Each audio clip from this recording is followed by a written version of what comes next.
हिमाचल प्रदेश के विश्वसनीय jeweller Bhushan jewellers Solan. मैं उसके बारे में आपको बताना चाहता हूँ। इसका जो पहला पॉइंट है वो है दुकानों के बारे में।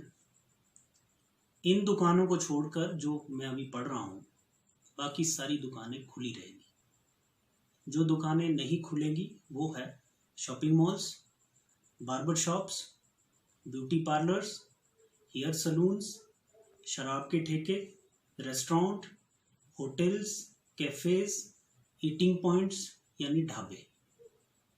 इनको छोड़ के बाकी सारी दुकानें खुली रहेंगी। इसका जो समय है वो 10 बजे से 2 बजे के बीच में है। लेकिन शॉपकीपर को इस बात का ध्यान रखना होगा कि जितने लोग उनके दुकान में पहले काम करते थे उससे आधे अब काम करेंगे।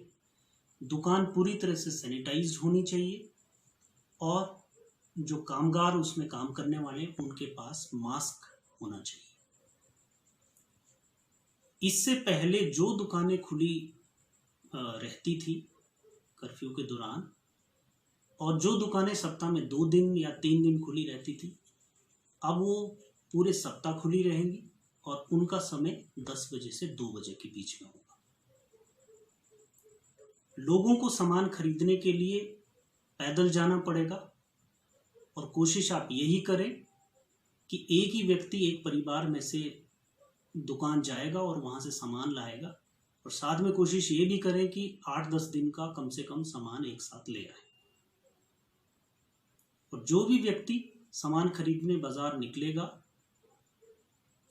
उसको मास्क पहनना अनिवार्य होगा। ये जो दुकानें हैं जो खुली रहेंगी वो सिर्फ रूरल एरिया के लिए है। तो मैं आपके ध्यान में ये भी लाना चाहता हूँ कि आनी मंडल पूरा रूरल एरिया है, तो ये जो ऑर्डर है वो पूरे उपमंडल के लिए लागू होंगे। शॉपकीपर को जो एक मार्किंग है अपने दुकानों के बाहर वो करनी पड़ेगी और सोशल डिस्टेंसिंग नॉर्म्स जो है वो फॉलो करने पड़ेंगे। यदि इसका वायलेशन हुआ तो उचित कार्रवाई की जा सकती है। लोगों के लिए सुबह 5:30 बजे से लेकर 7:30 बजे तक का समय है जिसमें कि वो सैर कर सकते हैं। तो 1 महीने से ज़्यादा समय से लोग घरों के अंदर है तो उनके लिए ये बहुत अच्छी बात है। तो आप लोग वॉक पे जाएं, लेकिन गाड़ी का इस्तेमाल ना करें। अगर गाड़ी का इस्तेमाल इसमें हुआ तो उसके ऊपर भी कार्रवाई है। और साथ साथ आप सोशल डिस्टेंसिंग नॉर्म्स का इसमें ख्याल रखें और मास्क पहनकर ही जाएं आप वॉक पर। इसके अलावा एक और बात जो क्लियर मैं आपको करना चाहता हूँ, जितने भी ट्रक्स हैं या गुड्स कैरियर हैं, एसेंशियल आइटम्स के चाहे वो नॉन एसेंशियल आइटम्स हैं, उनको परमिशन लेने की कोई ज़रूरत नहीं है। लेकिन उनको सिर्फ एक ही ध्यान रखना है कि उस व्हीकल में एक ड्राइवर होगा और एक उसका हेल्पर होगा, और उस ड्राइवर की और हेल्पर की सूचना हमारे पास होनी चाहिए।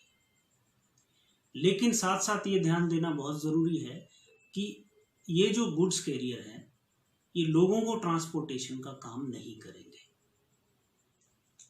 अगर ये ऐसा करते हैं और ऐसा पाया जाता है कि ये लोगों को ट्रांसपोर्ट कर रही है गाड़ियाँ,